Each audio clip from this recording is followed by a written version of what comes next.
Hey folks, I wanted to touch base with you guys and talk to you about how we in this time can call in the future that we want.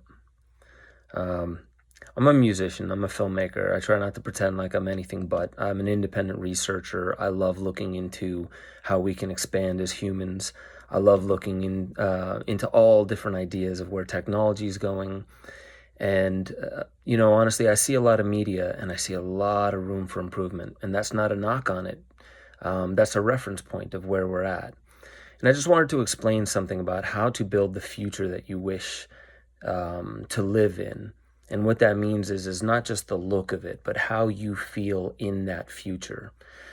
You need to start embodying those things first.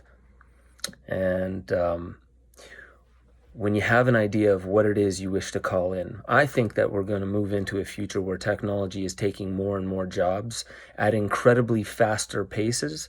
So we're going to need to wake up to this new reality, new economy, new governmental system, whatever that turns into, new way of connecting with humanity, and also new terrain. A lot more EMFs, a lot different soil, a lot different people, a lot different mindsets, a lot different life. So change is not something we're getting smacked in the face with by the external reality. That's what it feels like when we are not perceiving reality correctly because we're not doing outer research and inner meditation. And I think the changes that are coming in the next 10 years, it's going to hit people in a way that we don't know how to even conceptualize what it will call us to do, how it will ask us to respond to it. I think that 95% of the population, that's a very random, but I'm just looking at it, what I believe the amount of people that I meet and come across that have any clue of what the next 10 years might look like just because of technological advancements, and also governmental and economic change around that, the world is going to be unrecognizable. That's just the plain and simple truth of it from my perspective. So change, when we are experiencing change, we have a reaction to it. And a lot of the times when people are in conspiracy mindset or doomsday or Orwellian and Brave New World, dystopian future mindset, what they're doing to their nervous system and where they are in their heart is what's calling in the them that they will step into in the future. Because you're walking towards the future at all moments, whether you're making choices and decisions that you are aware of or not. So you need to angle yourself according to what it is you feel in your heart you would be most optimal as. Meaning, should you feel in love, then you should probably stop cultivating hate for people that you see on your screens. Do you wish to feel at ease? Well, then you should probably find a way to calm down your nervous system while you're thinking of things that would put you on edge. Meaning, it's not the business model of what you would like to move forward into in the future. It doesn't matter as much the business model in the head if the heart is not aligned in the right way. And this is the beauty of business, because business, people say that it's a science. If you follow the science, then, right, it'll be successful. This is true, but what that leaves out is not everyone who follows that science is successful. That's proven. So what does it take for it to be successful is the drive of the person and the people that are pushing that business. So this is very important because consciousness needs to come into business. And so when we look at business on the grand scale, it's the industrial impact in the world on our consciousness and on the planet.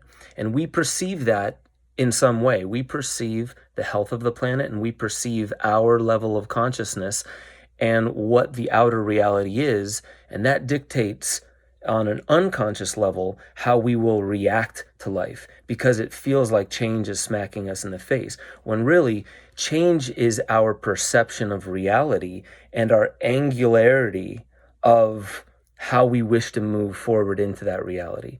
We're always in the portal between the past and the future.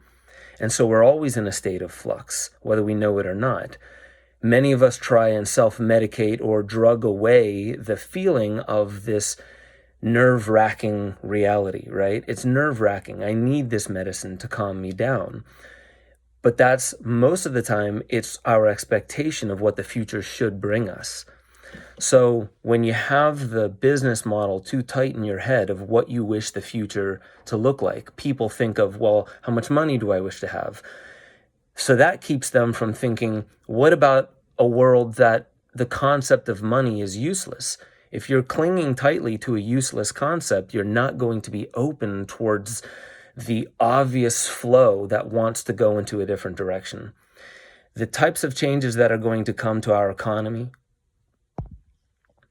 to our business force, the types of changes that are going to come to human consciousness and our social and collective connections and relationships with one another, with the planet, with the changes that we start perceiving, which were really just the present moment that we weren't quite seeing correctly. Once the blur of delusion got out of our eyes, then we see it correctly, right? And that feels like change, but really that's simply the awakening of consciousness. So this is what I do in my coaching. This is what I also try and put in my music and my films, is the focus of, we have the power to awaken our own consciousness. But when we focus on the world as an outer problem that needs our outer reactions to solve, according to the way we see it right now, we're always going to feel anxiety. And so right now during Corona quarantine, there's a lot of people that have a lot of anxiety about coming needles, coming radiation, coming surveillance, the crackdown and the ever more control from an elite few, right? A very wealthy elite few. This can cause unimaginable anxiety.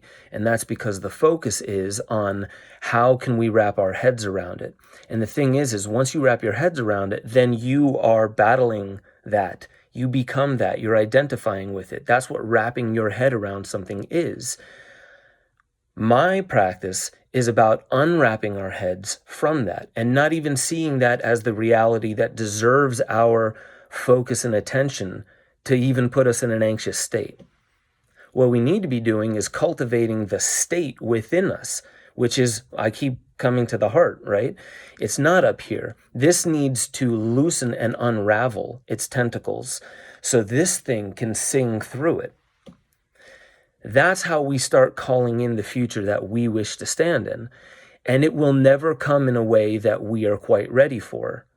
And that's a beautiful thing, because that means you're always expanding into a newer perspective of reality. You can remember the past, but I think the more we expand our consciousness, we will realize that the future is not only not written, but neither is the past. And the unraveling of our identity, the unraveling of our collective identity, it'll take the same form. It takes the same toll. Think of the masses of people who don't realize what's coming in the next 10 years. I could be wrong too, but if I'm not, then there's masses of people that are. Think about that. That's the unconscious that needs to become conscious. If you've ever done a plant medicine, if you've ever had an awakening moment through yoga or movement or lovemaking, whatever it might be, you'll remember back to that moment where everything made sense because you were aligned. That's down here. That's not up here.